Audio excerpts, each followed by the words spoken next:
Dans quelques instants, vous assisterez au premier panel du sommet. Cette session fait elle aussi partie de la table ronde régionale Amérique du Nord de l'UNEP-FI.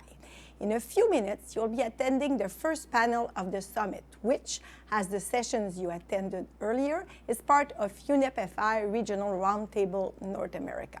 This panel brings together experts of the net zero goals in North America. Cette session réunit des experts de l'émission Net Zero, dont Kai Remco Fisher. Kai Remco is climate lead of UNEP-FI and will be our moderator here. Enjoy the session.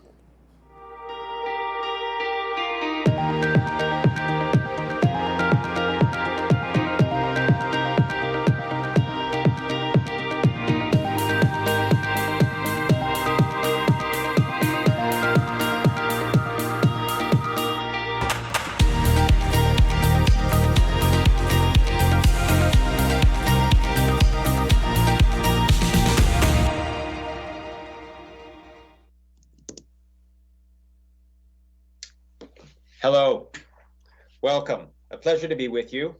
My name is actually, there was a late change in the program. My name is Eric Usher, head of UNEP Finance Initiative.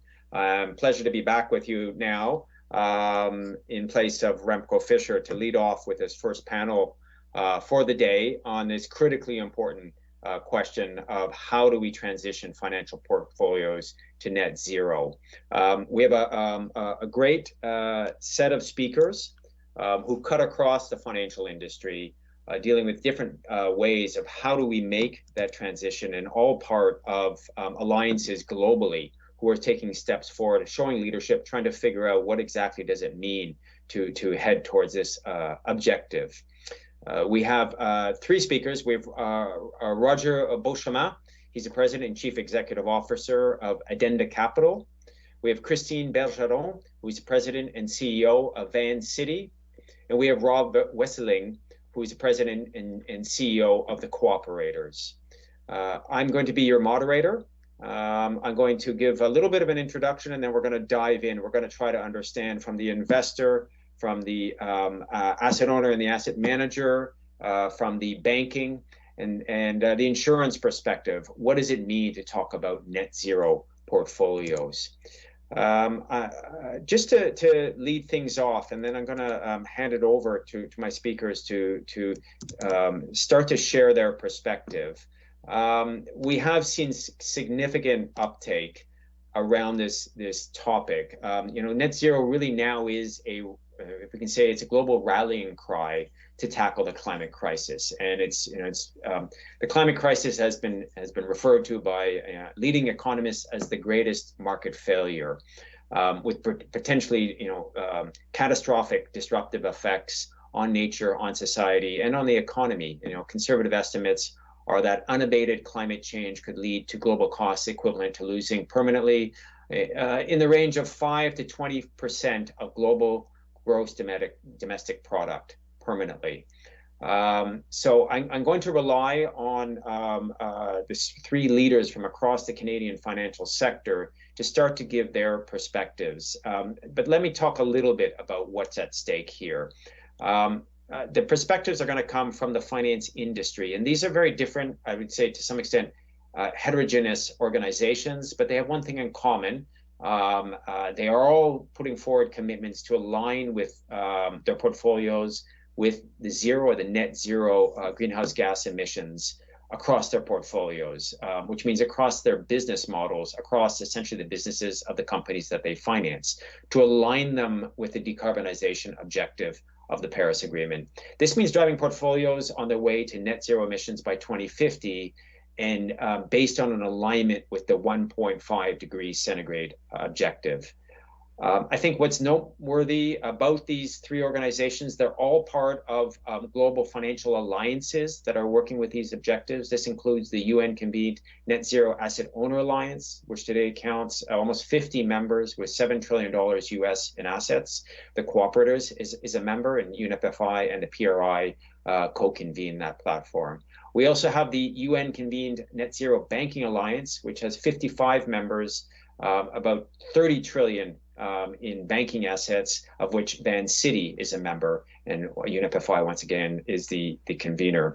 And thirdly, represented on the panel, we have the Net Zero Asset Managers Alliance, for which Addenda has just now become a member. And congratulations to Roger for that that announcement which he has made, and for the steps forward in that direction. Now, all of these alliances are part of a wider grouping, which is led by a Canadian, Mark Carney, through what's called the Glasgow Financial Alliances for Net Zero, which is basically an umbrella framework for different parts of the financial industry working together on this objective. In total, under GFANZ, we have a little over 200 financial institutions have made commitments, which totally account for about $80 trillion in assets US. This is a very large chunk of the global capital markets, all committed to net zero and 1.5. So, you know, it's absolutely incredible, the mobilization that has happened. I think one of the things for the discussion today is how incredible, or rather how credible, is this agenda? How credible are these commitments? How credible are the frameworks that the various alliances have put in place? And I think probably even more importantly, how do financial institutions that constitute this agenda keep this credible over time and make sure it delivers on its promise? So what are the key challenges to get the net zero agenda to deliver? What are the key ingredients for success? Some of the key barriers being dealt with. So in other words, we want to talk about credible promises, credible plans, and credible platforms. It's a big, tall order. I'm very pleased to have Roger, Christine, and Rob with us today. I'm going to start by a quick round of introductions. Roger, could I ask you to give us your perspective from Addenda? What is your positioning? Why has Addenda stepped into the fray here? What does it mean to your business? Thanks, Eric, for the introduction. So great to be here. But for us, obviously, it's the right thing to do. It's just the science has really borne it out, and you know, we really feel that we have to drive on, and we have to make changes. There are a number of hurdles that we have to overcome. From an industry perspective, you know, we still live in a fiduciary obligation in a world where the fiduciary obligation is not clear, or at least it's not felt to be clear by a number of our clients. They're not necessarily compelled to introduce non-financial analysis into their portfolios, and that's something that we really need to address. In the asset management business where I live and work, it's a question of time horizons. You know, we're measured on a quarterly basis, and we have to consider that climate and a lot of other sustainability issues are longer timed events. What are we doing as a business? Well, you know, as you pointed out, we've joined on to the Net Zero Asset Managers Initiative. We think that that's important. We'll be working with our clients because it's we're looking after their assets. We're stewards of their assets. So we'll work with them to get their portfolios and the economy to a net zero basis by 2050. The other thing we do is stewardship. We, as I said earlier, we're stewards of our clients' assets, but we take that position very seriously with regards to both issuers of debt as well as equity, making sure that they have strategies that meet the net zero targets. And then finally, the other thing we do is we get involved in the industry. We get involved in making sure that we can move the finance and the asset management space into more sustainable markets. So we get involved with our industry associations. We get involved in discussions with policymakers. We get involved in discussions also with regulators to make sure that the mission advances. Great. Well, thank you very much, Roger. I'm going to come back to you on some of these issues that you've raised. I would like now to have Rob from the cooperators, as an asset owner and as an insurer. Can you tell us how is your positioning, including, maybe we'll get into it a little bit later, but your relationship with Addenda, but also what the differences are between an owner and a manager? Yeah, certainly. Thanks, Eric. for the introduction, and really thrilled to be able to take part in this panel today. At the Cooperators, we look at challenges like this through the lens of our mission. So we exist to enable the financial security of Canadians and Canadian communities. That's what we get up to do every day. And there's immediate term elements about protection there, but there's long-term elements around planning, both for our members and clients, but also the communities that we serve. And climate change is clearly a threat to Canadians and to our communities. It's an existential threat. And in terms of the physical risks that we're exposed to that are increasing, and in terms of the transition risks that are arising as we pursue a net zero future. So it really impacts all elements of our business, our investment portfolio, our insurance business, clearly, our asset management business, our operations. It impacts our people, our communities, our partnerships. It is ubiquitous.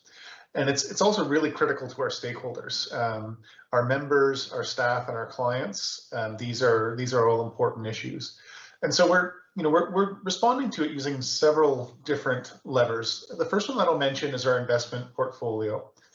So we've committed to aligning our portfolio with net zero emissions by 2050 or sooner. And I certainly do hope it's sooner. And also to using our invested assets to impact the change that we want to see. And so we have a target of 60% of our invested assets will be in externally verifiable impact, transition, or resiliency investments by 2030.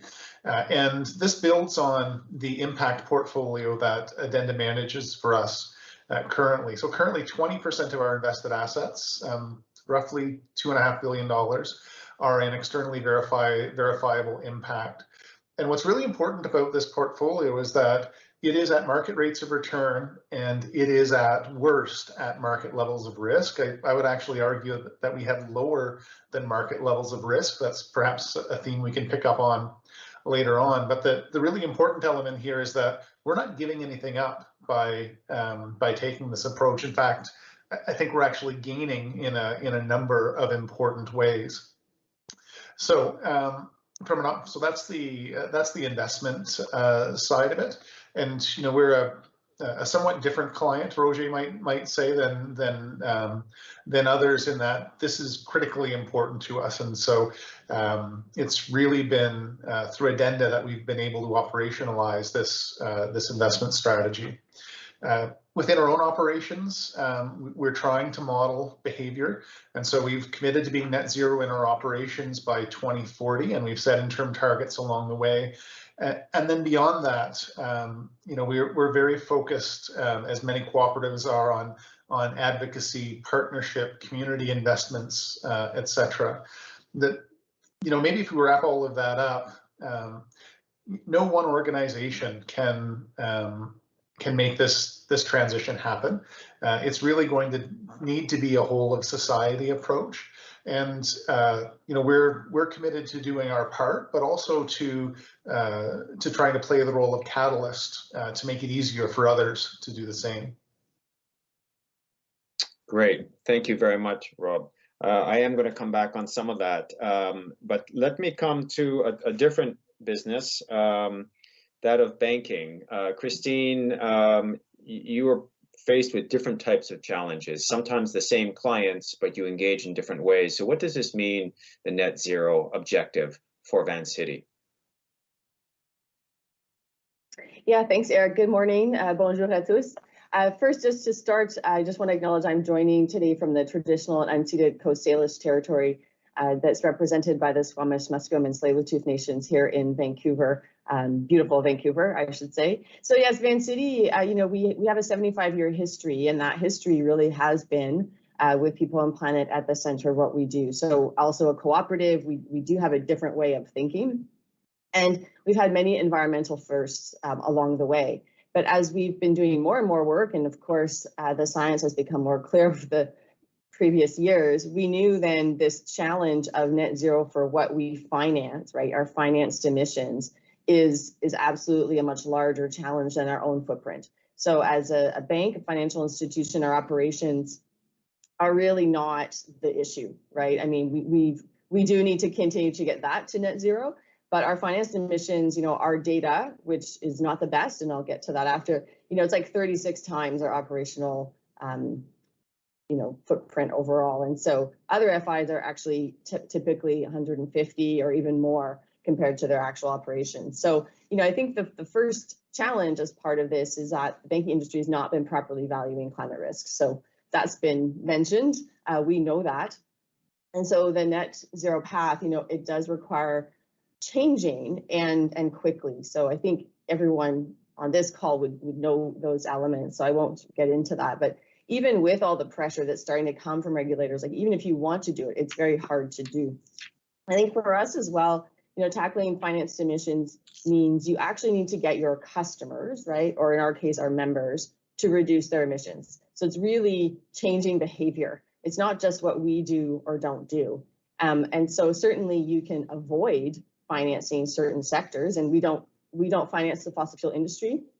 We have other issues though. We finance a lot of real estate, and real estate's also, a really big emitter. And so you have to think about, and this is the work we're doing, the specific actions that individuals can take. And how do you start working, as Rob was referencing, with partners, because you're going to need system change, right? You need to think differently about perhaps you approach a building as opposed to each individual tenant, to start moving down that path. So that's a lot of the work that we're doing. I think the other big challenge is really around this perspective that there are still various approaches for setting targets, measuring the emissions.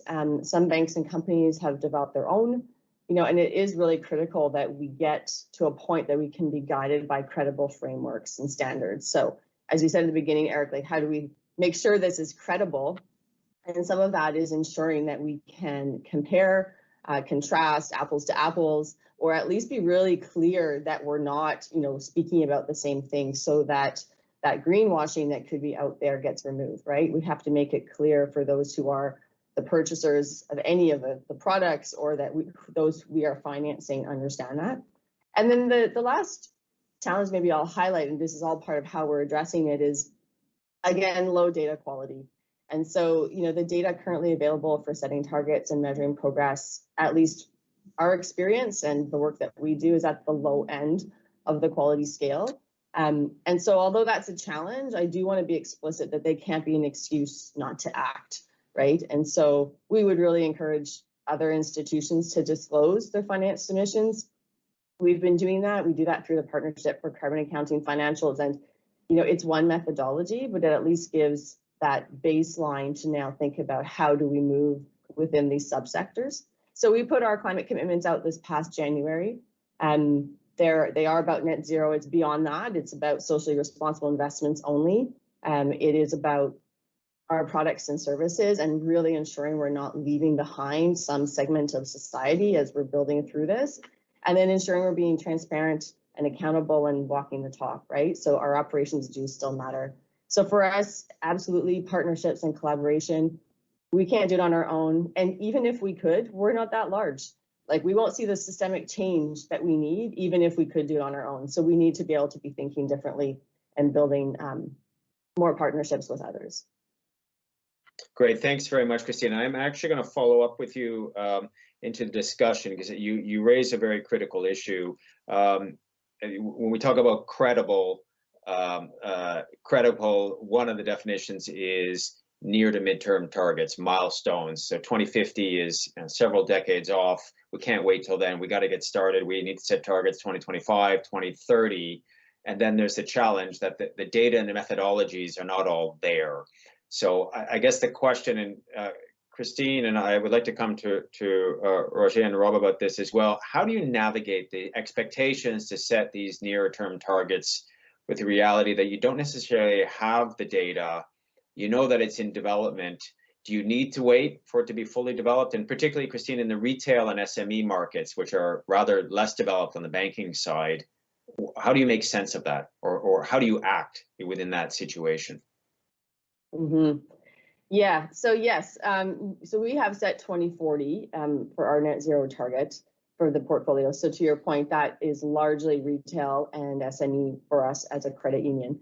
And so there are a lot of challenges. So when we did start our the PCAF, the emissions disclosure work, it has enabled us to measure the emissions that we're financing and understand where we're starting from. So we know that, you know, individual homes have less emissions than our commercial real estate. So that might sound obvious, but you know, we're really trying to get into the details so that we can start taking those actions.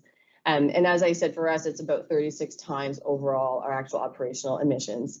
And so when we think about our commercial lending portfolio, it is responsible for the most emissions, right? And so we need to now start working through, okay, what are those actions? How do we work with building owners? But most importantly, how do we now work with the city? How do we work with the province? How do we work with materials? It's going to need innovation. So it's really a full ecosystem approach. And so we are, you know, looking at creating the roadmaps. We don't have all of our interim targets yet, but we do feel that you can build credibility by sharing the data that you do have and the financed emissions and say, we know it's not perfect, but this is how we're going to keep going. And so we are trying to do that as much as we can. We will have the plans is for next year to have our interim targets released. And again, to be transparent and hopefully to learn from others, right? We have found that it's been helpful to do that along with other organizations. As you mentioned, Eric, like we're part of many different groups, including the Net Zero Banking Alliance, the PRB, et cetera. And so really working with others on pushing for policy changes that will help. Of course, in British Columbia, we have a lot of progressive policies and progressive thinking, but it still is siloed and it still all needs to come together to be thinking through, you know, as an example, the building sector. You know, you could think about that for the transportation sector. But for us, the key focus is really on buildings and homes. And so, you know, that's really what we're working on to get to interim targets. And ultimately, you know, we are navigating by starting the work, being open, and then hopefully inspiring others to share, right? And to say, look, this is really important, as you started with your comments. So, you know, we need, as I said before, we need to do it with others. And, you know, doing nothing, of course, is the worst option. So we're trying to start. Great. Well, thank you, Christine. I would like to move to the topic. Many regions are looking and realizing in Canada, obviously, the transition of economic activity, transition finance is going to be really key for a high resource intensive economy. It's not so much what is green, but what is greening.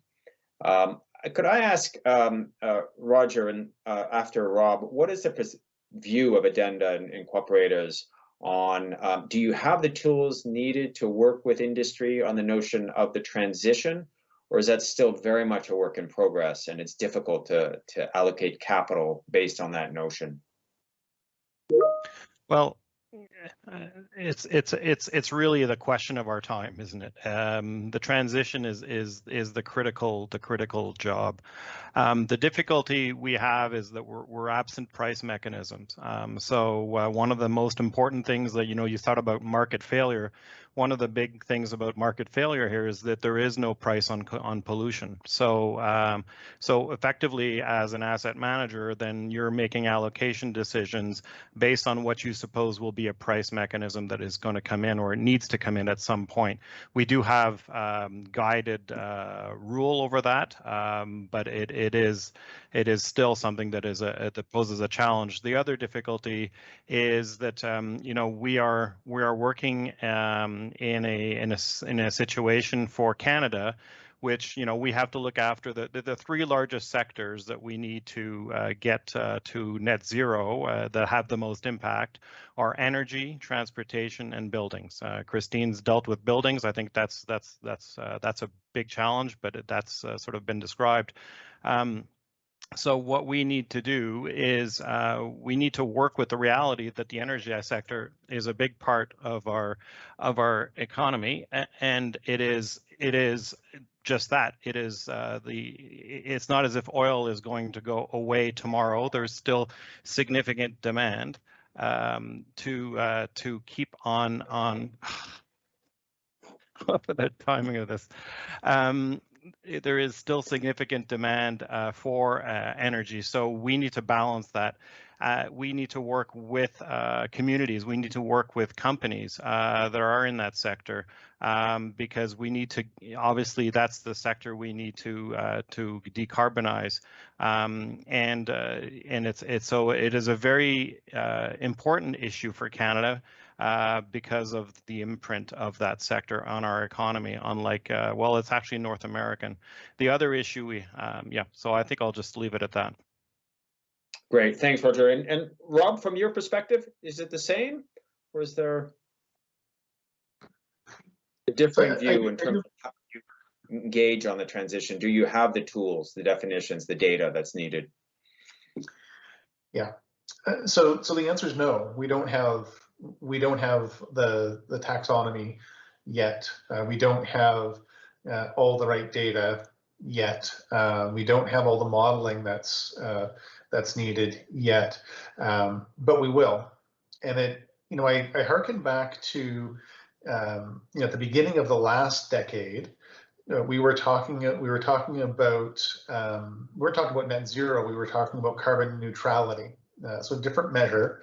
And I clearly recall having many of the same discussions.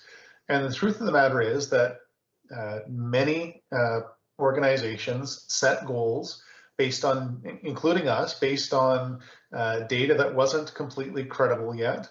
And we had to go back and fix it.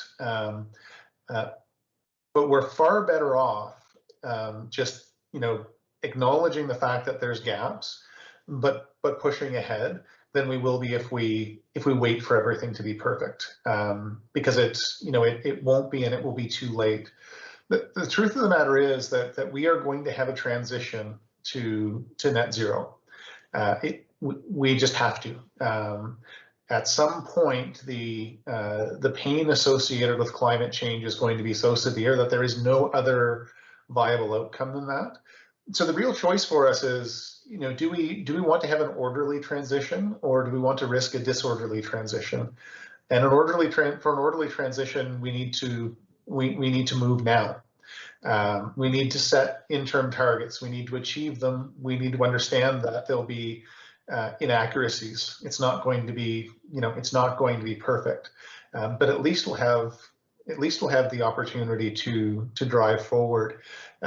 One of the things that Addenda has really helped us with in terms of our own thinking is that the bar will move over time, and so for the cooperators to invest in an asset in 2025, that asset's going to have to meet a higher bar in terms of having a rigorous plan, having targets, meeting those targets, et cetera, than they would have to in 2021. So I guess the key message there for us, Eric, is that the time to be at this is right now, and we really don't have time to wait for perfection.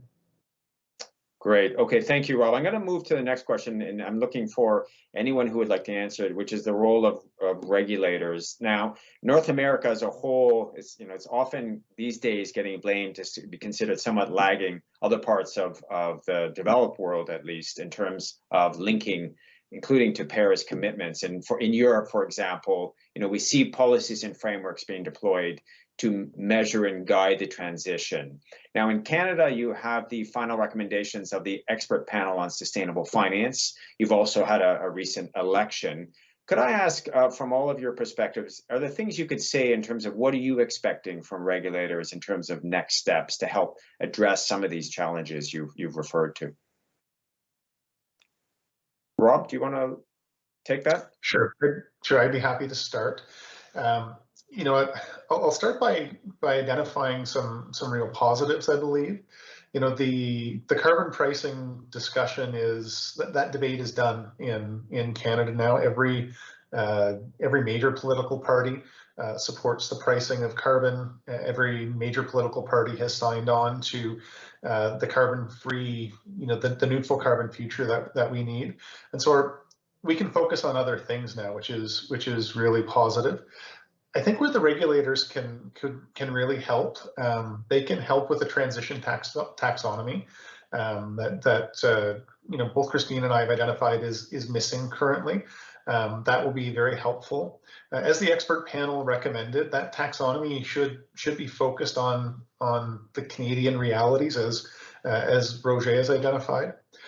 Another area where I think the regulators could be very helpful is in terms of helping us develop the models that will actually articulate what the impacts of a disorderly transition will be. And that's one of the big gaps right now. Roger talked about not being able to clearly identify what the cost of inaction is, and having that modeling in place would be really helpful in terms of understanding what those impacts will be, because then we'll be able to, in a more informed way, actually take the steps that we need to have that orderly transition that we all desire. Great, thank you, Rob. Roger or Christine, any further comments in terms of the role of the regulators or expectations, let's say, next steps there?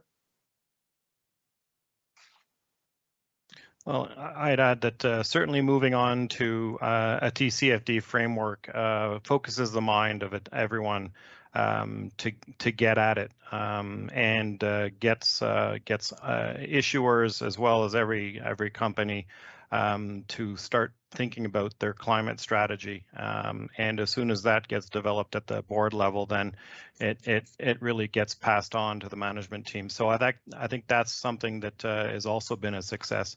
But I think that the other issue I think we live with in America, just to sort of take a step back, is that there's still a debate around whether or not we have a problem in climate. Politically in Europe, everyone's aligned. In America, well, it's only more recently in Canada that we've had alignment, but south of the border it continues to be an issue. Yeah, absolutely. Okay, so if I could, unfortunately, we only have a couple minutes left in our discussion. If we could look beyond the systemic risks and think about, how can Canada turn its eyes, I think, to the prize and the opportunity, I think, presented in the transition beyond fossil fuels. How can we ignite the ambition from peers ahead of COP? What's happening now, critically important within the financial industry, within the private sector, but we also know that there is a climate negotiation in Glasgow in a couple of weeks' time.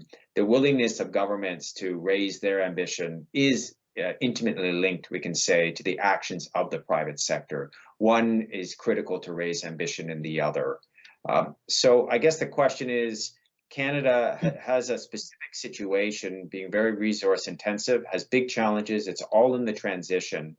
I guess the question is, as leaders in the financial sector around this issue, what do you believe, what role can Canada play which can be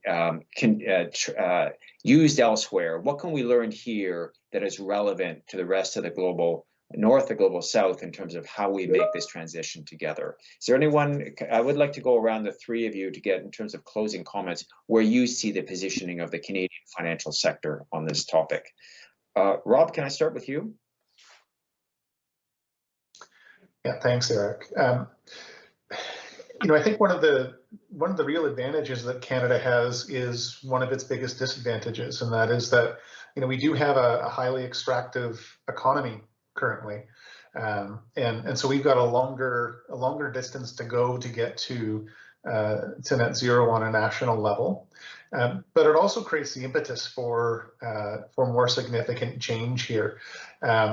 Two areas that I think we could certainly lead on, and if we did, we could demonstrate what the type of real economic transformation is that is required. And so one is with respect just to the extractive and carbon intensive industries. And so two elements there. One is we can continue the work that's ongoing to reduce the footprint of those industries, while at the same time reduce demand here in Canada. And there's lots of opportunities to do that. Christine's touched on a few of them already with respect to with respect to the housing sector, and there's there's many others as well. So that's important. I think a second area where we can lead is actually related to the risk side of the equation. Even if we hit the Paris commitments on a global basis, there is a frightening amount of climate change that is already built into the system. We are going to recognize it and feel it. And I think there's a real opportunity for a Made in Canada solution that allows us to make our communities more resilient. Organizations like the Cooperators are eager to use the invested assets that we have to make our communities more resilient. And imagine if 20% of all of the assets of FIs in Canada could be invested in those areas. Imagine the difference that we would be able to make in terms of adaptation. So I'll pause my comments there. Thanks very much, Rob. And actually, I have been told by the organizers we do have a little bit more time, so it's good we can continue on this vein. Christine or Roger, in terms of what positioning of Canada and what we can learn, and I think by extension also, which industries in Canada do you believe and are you financing today which have large potential to be part of the solution? Obviously, we talk a lot about energy, but then transport, buildings, agriculture, climate touches almost all parts of our lives today, all industries. So which ones are you particularly bullish about where you think Canada can lead? I'm happy to start on that, and I'll pass it over to you, Roger. I think, well, first, I do agree with everything that Rob put forward, so I won't repeat anything there. I think, sometimes you think about the opportunity, and, in some of our previous comments, we'll say, oh, is North America not seeing the opportunity?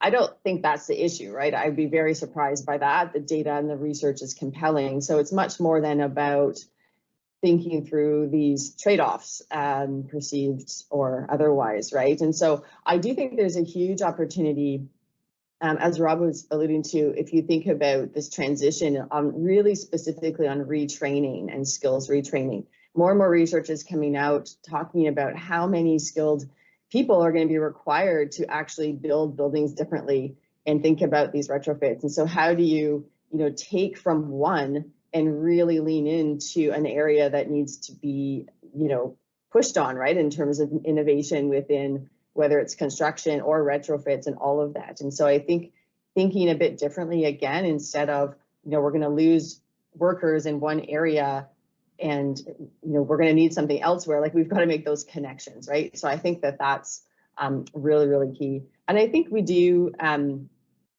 people will often say that people are important, but that's not usually how it actually unfolds. And so, I know I've been reading a lot of different CEO surveys, and I'll talk about ESG, being important. But then when asked about key drivers for decision making, the ESG or climate is last.